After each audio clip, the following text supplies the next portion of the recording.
yung pumunta po kami, sinama ko yung mga opisyal ko sa Pag-asa Island. Yung Pag-asa Island, pinuntahan po namin yun. Alam po namin na konti lang mapaparehistro namin kasi siyempre Pag-asa Island yun eh. Yan yung nasa dulo ng Pilipinas na kung saan, yan yung pinag-aawayan natin at saka ng ibang bansa. Di ba? Yan yung Pag-asa. Nagparehistro kami, 6 na punta ko lang. Pero sobrang saya po ng pagpaparehistro namin yung kahit pa talagang may danger kasi kita namin yung mga barko nila eh. Nandun lang eh, nag-aabang sa amin. Tapos ang gamit-gamit namin, aeroplano na armed forces, di napakadali kaming alahin naman doon. Pabagsakin. Pero ang kapagmamalaki ko, at yun sana ang maramdaman ng bawat Pilipino.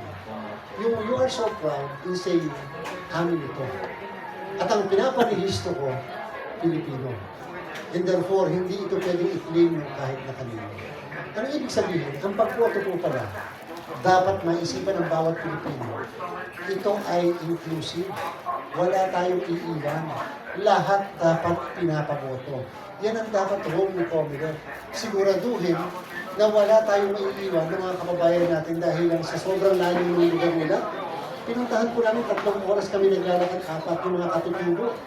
Na kaya pala hindi nakakaboto, yung mga matatanda, 80 years old, 85, paano pa boto kung 4 na oras maglalakad? Tapos first time nakakita ng makinang gano'n, hindi mo nakakakita.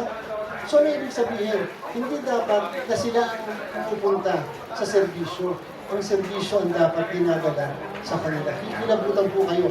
First time ako nakarating at first time na pinanggap ng MILF ang isang ahensya ng gobyerno. Yung Camp Abu Bakar at Camp Darapanan, pinakamalaking kampo ng MILF. Nagparehistro kami doon. First time sila, yung kilabutan ko isang pila ng tao. Siyempre na nagre-rebelde sila eh. Pati mga pamilya, nagre-rebelde. Walang bumoboto siyempre sa kanila dati. Pero nung magparehistro kami, kumina ang lahat. Pati mga rebelde. Ibig sabihin, dalhin mo sa kanila ang serbisyo at sila mismo ang mag-a-avail nito. Talaga ito po yung larong pinaka-maganda na. Ang Comelec, katulad din ng ibang ahensya ng pamahalaan.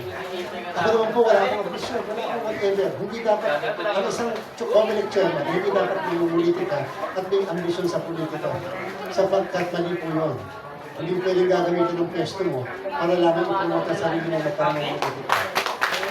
Sabi ko, at nakatapos ko ang ito dahil at least nakapag-live ako sa gobyerno, sa buhay ko. Pero importante na, may mga bagay na at least man lang yung Comelec, maibalik yung tiwala ng tao. Napakahirap, tumating po tayo sa punto. Ang Comelec walang ibang alam kung di mandaya. Ang Comelec hindi marunong magbilang, sa kanahagin hindi marunong magbilang. Mali ang mga pinoproklama. Talaga naman nakakahiya maging taga-Comelec before. Ngayon kahit paano naman, kahit saan ka pumunta, appreciated yung efforts. Yan po yung isang bagay na itiwan ko sa Comelec. Kahit paano yung paniniwala ng tao.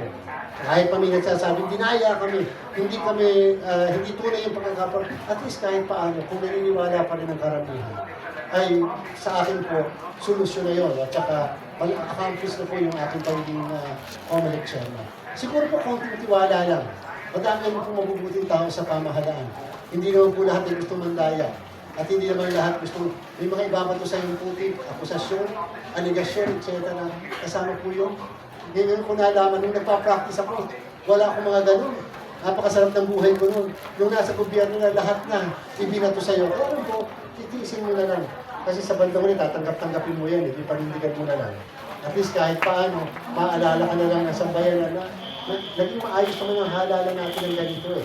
Dapat, kung sino man ang susunod sa akin, dapat madiman ninyo na yan din dapat at mas mahigpit pa at mas magaling pa ang halala ng ating bansa.